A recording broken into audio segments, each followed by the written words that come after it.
Саламатсыздарбы? Бүгүнкү сабагыбызда Kahoot программасынан тест түзүүнү үйрөнөбүз. Ал үчүн биз Google Chrome'ду ачып алабыз. Бул жерге Kahoot it деп жазышыбыз керек. Мына жазылган англис тилинде дагы, орус тилинде да жазсак чыгат. Бул жерден Kahoot Learning Game дегенди ачабыз. Бул жерден логин, мына бул жерде бар. Жоксо play деп сурап атат. Play болгондо бизге берилген тестти иштесек болот.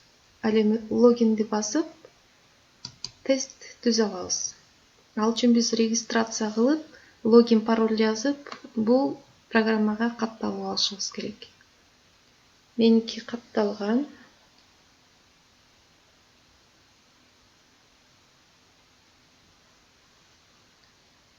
Ошон үчүн дароо эле чыкты.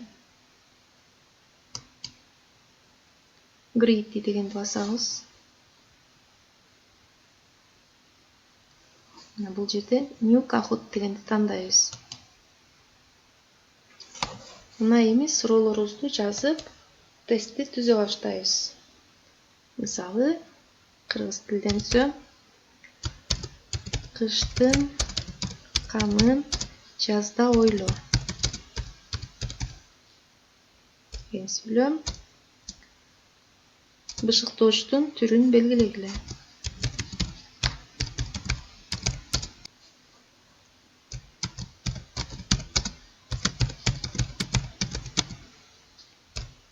Эми жоопторун жазабыз.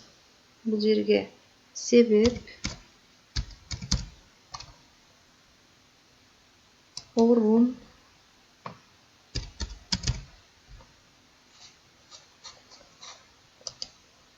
максат,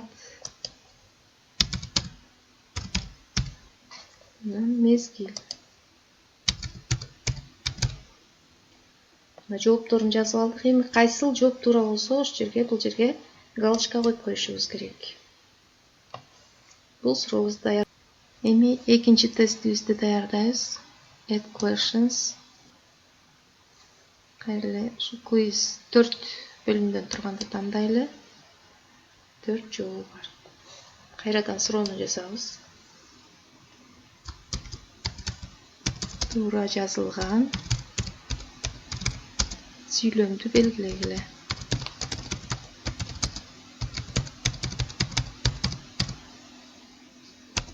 Белгилегиле. Сүйлөмдү жазалы эми.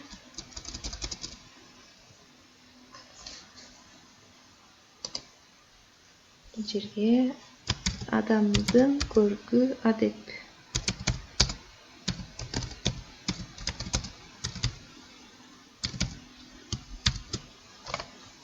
Экинчи сүйлөмү. Адамдын көркү адеп. Үчүнчү жообу. Адамдын көркү адеп. Төртүнчү жообу. Адамдын көркү адеп. Бардыгы эле бир сүйлөм, бирок биз туура жазылганын тандашыбыз керек.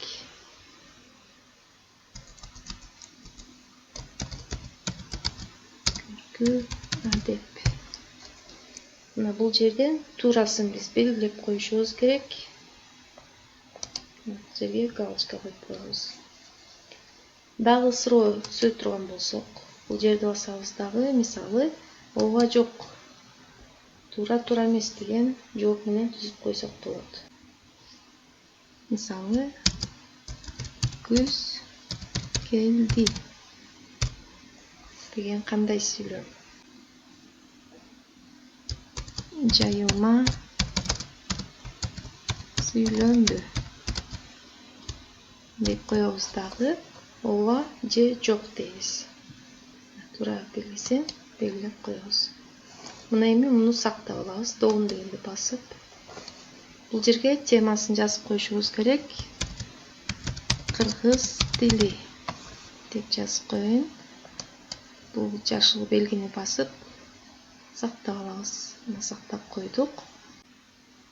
Биз муну менен группаларыбызга же окуучулардын өзүнө ушуну басуу менен бул ссылканы басып анан жөнөтүп койсок болот. Же болбосо жашыл белгини басабыз.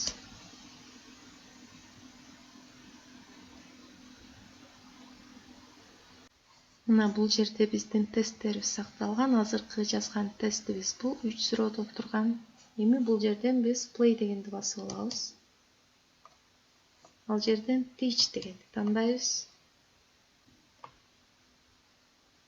Classic деген бөлүмүн тандап алабыз. Эми бул жерден pin сурап атат.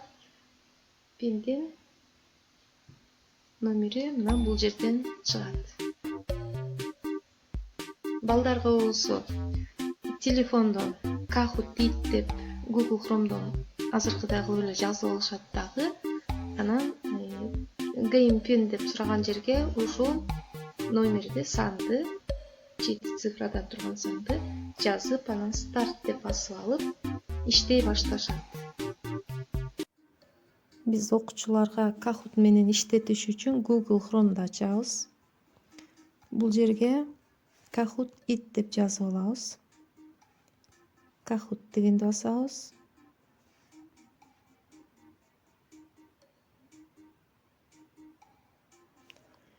Game pin деген жерге азыркы цифраны жазабыз. 922 58 61. Enter. Бул жерге Даниэль деп жазып коеюн. Окей. Мына Даниэль деп бул жерге чыкты. Эми биз старт деп басабыз.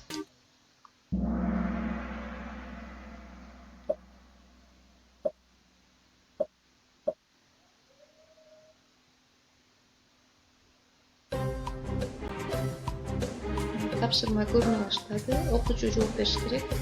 Бул жерден карап кыштын камын жазда ойло, ышыктоочтун түрүн белгиле.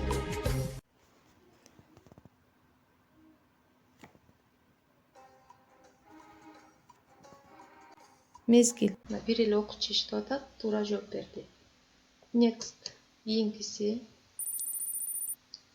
Бир эле окуучу иштеп атат, ушунун арасынан 668 упай алды.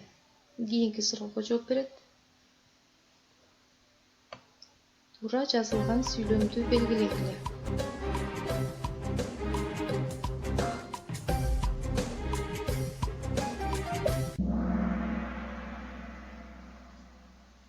Дагы Даниэль гана жооп берип 1466 упай алды. Ошентип канчалык шамдай болсо, ошончолук алдыңкы орунга чыгат. Күз келди. Жайылма сүйлөмбү? Жок. Туура жообун тапты.